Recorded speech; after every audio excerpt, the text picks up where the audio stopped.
del pueblo. ¿Cómo reacciona Dios ante tanta ingratitud? Esa es la parte más increíble de esta historia. Versículo 5. Y Jehová dijo a Moisés: pasa delante del pueblo, y toma contigo de los ancianos de Israel, y toma también en tu mano tu vara con que golpeaste el río, y ve. Dios le ordena a Moisés que se coloque delante del pueblo, pero no como acusado, sino como juez de la nación. Por eso le dice: lleva contigo a los ancianos de Israel. Era una corte de jueces y testigos. Dice en Deuteronomio capítulo 19, versículo 17, que los litigantes en Israel debían presentarse delante del Señor y delante de los jueces que hubiese en aquellos días. Así que este litigio entre Dios y el pueblo tenía que llevarse a cabo con todas las formalidades que requería un juicio de esta magnitud. Por otra parte, Dios le dice: Moisés, toma en tu mano, la vara con la que golpeaste el río Nilo, cuando sus aguas se convirtieron en sangre. Esta vara era un símbolo de autoridad, era un símbolo de juicio. Es por eso que en los libros proféticos del Antiguo Testamento se habla de la vara de Dios ejecutando su juicio contra las naciones. De manera que lo que Dios le está pidiendo a Moisés aquí es que actúe como juez de la nación, emitiendo el veredicto y ejecutando la sentencia. Era obvio que alguien estaba a punto de ser castigado aquí.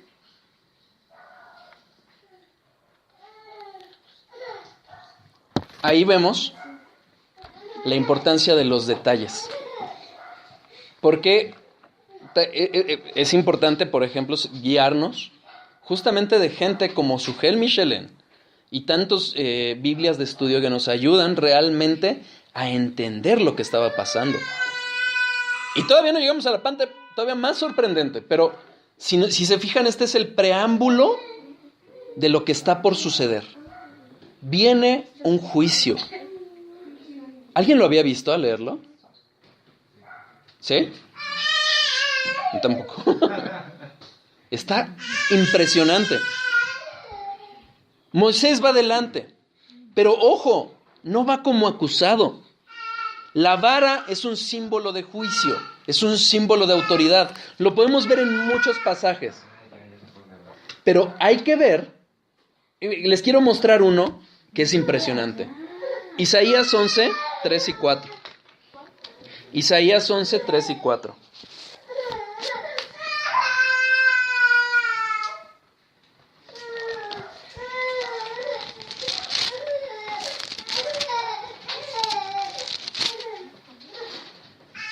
Profetizando acerca de Jesucristo.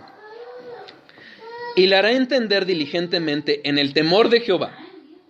No juzgará según la vista de sus ojos, ni arguirá por lo que oigan sus oídos, sino que juzgará con justicia a los pobres, y arguirá con equidad por los mansos de la tierra, y herirá la tierra con la vara de su boca, y con el espíritu de sus labios matará al impío.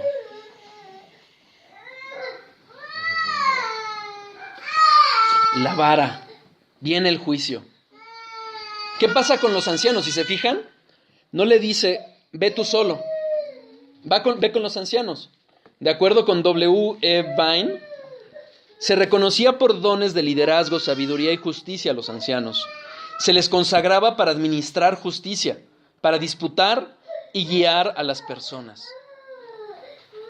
Esos son los ancianos. ¿Quieres venirte aquí? Entonces, vemos que todo se está preparando para un juicio.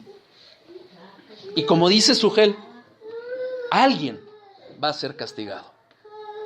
El Dios justo, el Dios bondadoso, que le había dado a su pueblo todo, lo había sacado de la esclavitud, viene el momento de hacer justicia.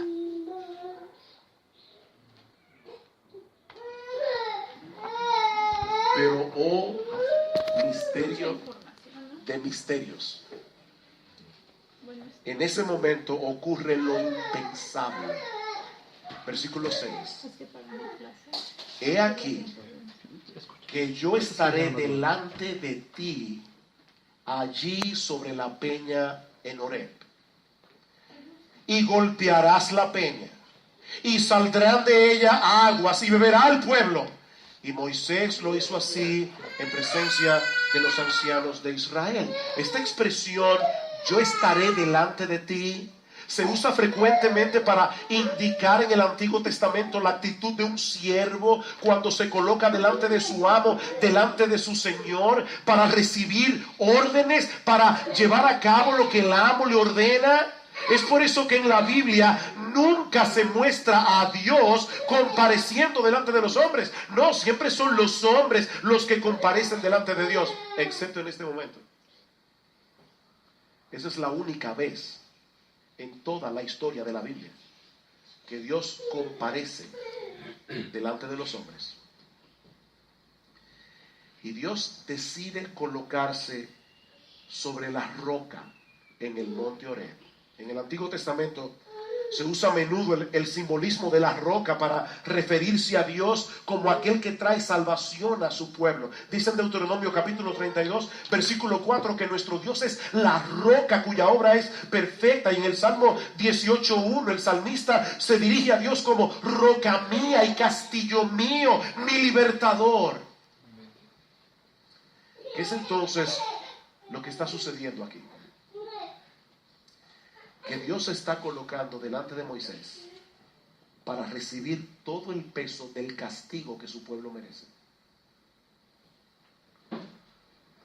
Los israelitas merecen morir por su incredulidad y su insolencia, pero Dios decide asumir la culpa del pueblo para poder salvarlos sin pasar por alto su justicia. Moisés, toma tu vara, yo me colocaré en la peña y tú me golpearás a mí para que el pueblo pueda ser salvado. Ese pecado no puede quedar impune, ese pecado no puede quedar sin castigo, pero yo voy a sufrir el castigo. Y cuando Moisés golpea la roca, sale tanta agua de la peña que todo el pueblo pudo saciar su sed. Dice en el Salmo 78:20 que el torrente de agua era tal que inundó la tierra. No fue un chorrito que salió de la peña, fue un torrente de agua. Y en el Salmo 105, versículo 41, dice que las aguas corrieron por los sequedales como un río. Impresionante. El pueblo tiene toda la culpa y Dios recibe todo el castigo que ellos merecen. Y por medio de ese mismo castigo provee al pueblo el agua que necesitan. Éxodo 17 es, en síntesis, el mensaje del Evangelio. Es el mensaje del Evangelio. El Dios de toda gracia recibió sobre sí mismo en la persona de su Hijo, la segunda persona de la Trinidad, el golpe que nosotros merecemos por causa de nuestra rebelión. Es por eso que en 1 Corintios capítulo 10 el apóstol Pablo dice: no quiero, hermanos, que ignoréis que nuestros padres todos estuvieron bajo la nube y todos pasaron el mar y todos en Moisés fueron bautizados en la nube y en el mar, y todos comieron el mismo alimento espiritual y todos bebieron la misma bebida espiritual, porque bebían de la roca espiritual que los seguía, y la roca era Cristo.